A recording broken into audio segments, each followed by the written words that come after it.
No. Rab's Top 50 Board Games 2014. What? So you go on the couch, right, and look through the camera and you tell me when to do action, right, and I'll wait until you're ready. Hold on. Right, Amelie, get your useless. Right, so you're the director, so you tell me when.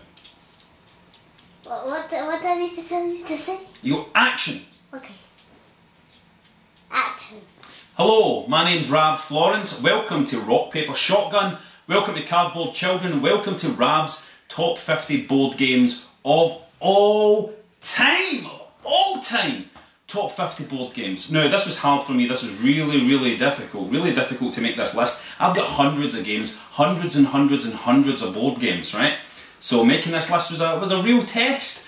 What I'm going to ask of you is this. Over the weeks, as the videos appear, I want you to give me a little bit of leeway, right? There's no rules here. Nobody's going to get arrested, you know? So things might be a wee bit organic and things might sneak in and I might cheat here and there and stuff like that. That's fine. Let's just go with it. Are we ready to get started? We're going to start with number 50 down to 41, I believe, today. Thanks for joining me. What do you think it's going to be? You just will cut when we're finished with this bit. And so what do you think it's going to be? Are you ready? Cut. Number 50. Number 50. And it is Conquest of Planet Earth. Now, Conquest of Planet Earth is a game for the mob that make things like Last Night on Earth and stuff like that. That's their most successful game, I think. It's a zombie game. But this is like an alien invasion game.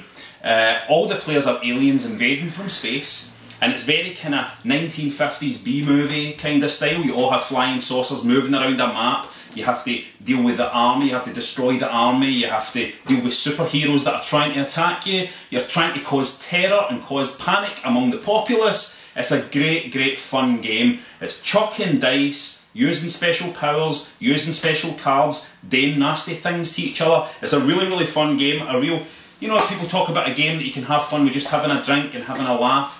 This is the perfect game for that kind of experience. Conquest of Planet Earth. Number 50 on my list. Number 49 is The Duke. Now, The Duke is a weird game. This is the kind of game that, you know, I didn't think I would like The Duke. Because it's a kind of abstract, kind of strategy game thing, you know. It's kind of like chess or something, where each player has tiles on a board and you're trying to capture the opponent's duke. It's as simple as that.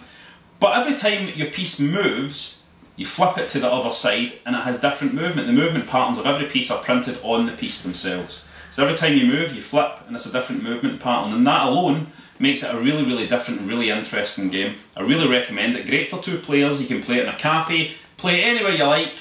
Take it with you. You go on a date with a lassie, pull it out in the cinema, have a game of a Duke on your knees, if you like. Number 49, The Duke. Number 48 is another space-themed game. It's a steampunk space exploration travel game, hidden roles. It's Mission Red Planet. Now, Mission Red Planet, I believe, is out of print. I believe there's a new print coming soon. When that new print does come and does arrive, you should order it and get it, because this is a great hidden role selection game. It's all about taking off from Earth and travelling to space, travelling to Mars and establishing stuff there. But it's really simple. It's really just about selecting these hidden roles and activating their powers and doing it at the right time and trying to beat people to the punch. A really simple game, easy to learn, a beautiful art style. I hope they keep the same art style when the reprint comes. But it's my number 48 and it's a beautiful design. It's Mission Red Planet. Number 47 is Ninjatroll. I think that's the right pronunciation. I'm sure some of you will correct me, if not. This is a game you don't hear much about. You don't hear many people talking about Ninjatroll, right? But this is a great game. It's a Eurogame design, absolutely a Eurogame design. But it has a lot of action selection in it. It has a push your luck element to it as well, because you invade houses as a ninja to try and get treasures. And that's fine, that's okay. She's... To get treasure, sorry, my cat's involved here. You don't have to shout cut for that, that's alright. there is you have to invade houses to get treasures, and you also have some beautiful components in it as well. It's a, you know, it's a victory point game. You're chasing for victory points, but that's all cool because you get throwing stars, you've got wooden ninja throwing stars to mark things and stuff. Beautiful components, beautiful artwork. You know, one of the best Euro games, really, I think there is out there, which strangely seems to have passed some people by, maybe because of the theme. It's from Z-Man Games, it's Ninjatroll, and it's fantastic. Number 46. Number 46 on the list is an old game called Kingsburg. Now, I love Kingsburg. This is another one of these games that I think some people think has been surpassed, right? You roll dice, and you use the dice that you roll to basically choose actions, to choose characters that will execute certain actions for you. And that's really it. That's fundamentally what the game is. But it's a beautiful, beautiful game. It looks lovely. There's a lot of decision making in it, a lot of decisions, a lot of very tight decisions, a lot of close calls. The expansion for Kingsburg is an amazing thing that turns a great game into a superb game, so I really recommend that. But yeah, Kingsburg is one you need to get. You know, there's a wee bit of development in it. There's a wee bit of victory point chasing. There's a wee bit of preparing for negative things to happen. It's a lovely, lovely game that a bunch of people can get around a table, quickly explain, quickly play. Kingsburg, and beautiful. Isn't it a beautiful box? What a beautiful box. Number 45, kaboom! Nexus Ops. Wow, Nexus Ops is a classic design, It was an old Avalon Hill thing. Not really that old Avalon Hill thing. Fantasy Flight did this new version of it. I like it a lot. Basically, it's a really, really tight 2 to 4 player kind of skirmish assault game where you're all trying to take control of the centre of the map. The combat's really fast and really furious. The objectives are really clear. It's a very, very easy game to understand, but oh man, it's a lot of fun. I mean, it's just a fun game. If you like a kind of game where everybody goes like kind of monsters and aliens and you're just assaulting and attacking each other and there's this ebb and flow of combat, push, pull, Nexus Ops is the game for you. It always hits. It's always a big hit on my table. That's Nexus Ops, my number 45. So what number is it this time? Have to shout out that? Number 44. 44. I'll just remind myself.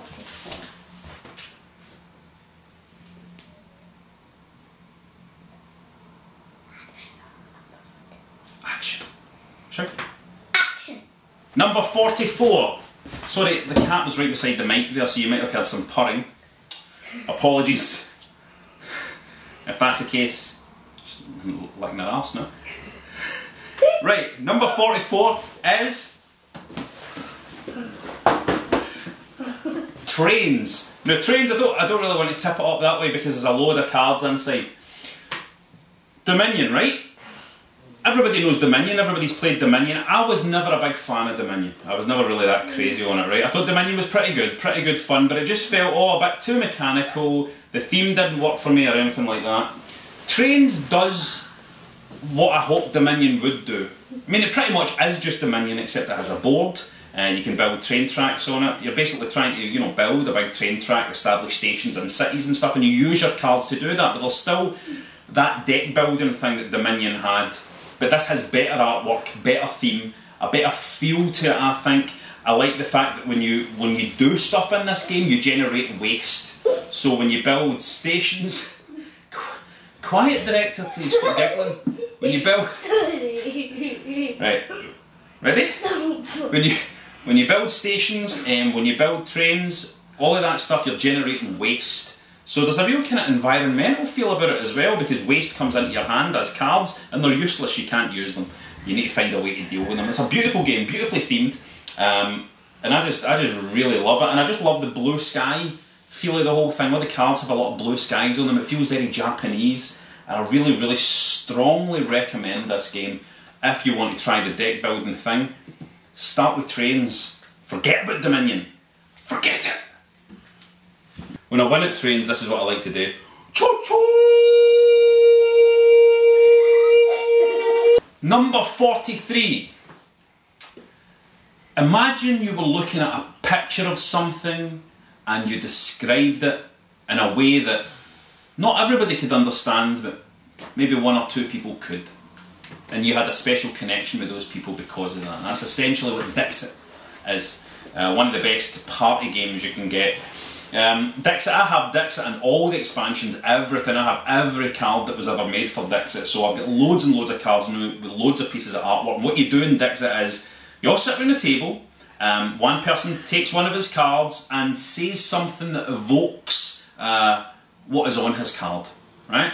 So let's say it's an illustration of a beautiful board game video presenter guy, much like myself. So it's a portrait of me, and he might say dickhead, for example.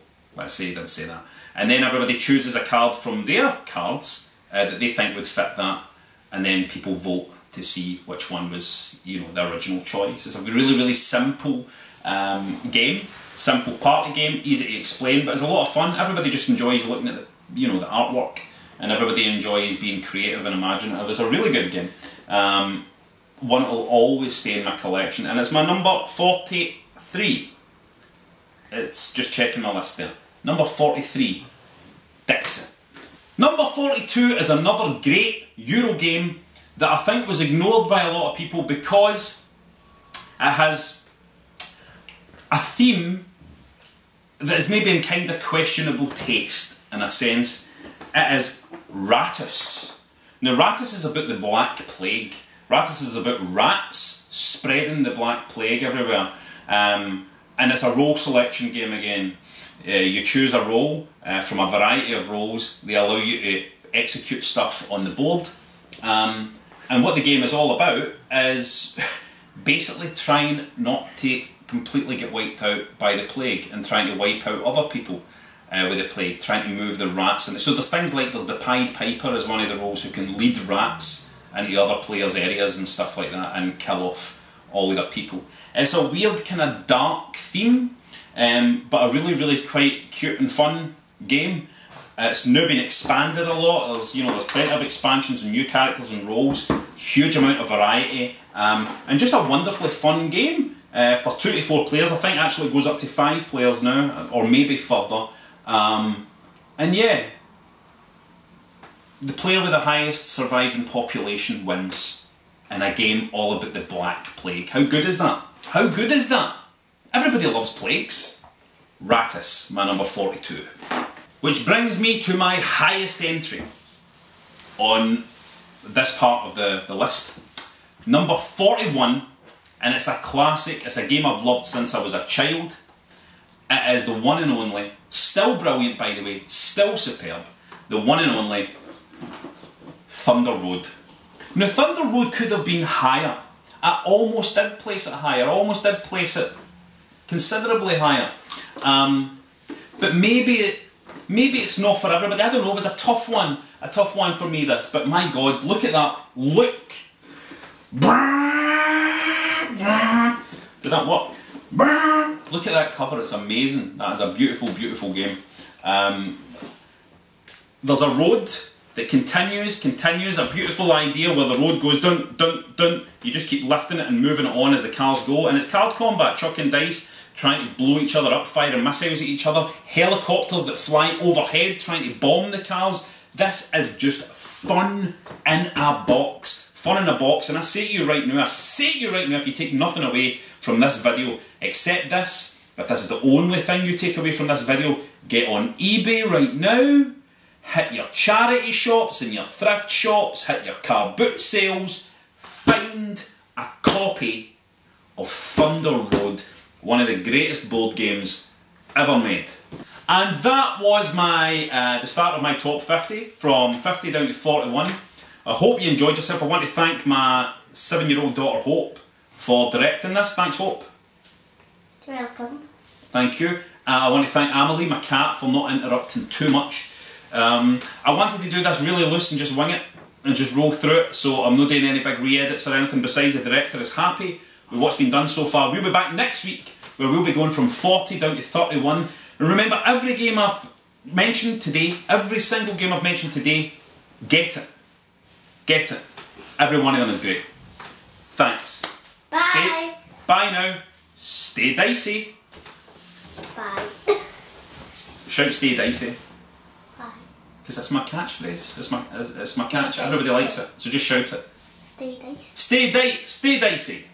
Stay dicey. Shout it loud. Stay dicey. Stay dicey. Rap's Top 50 Board Games 2014.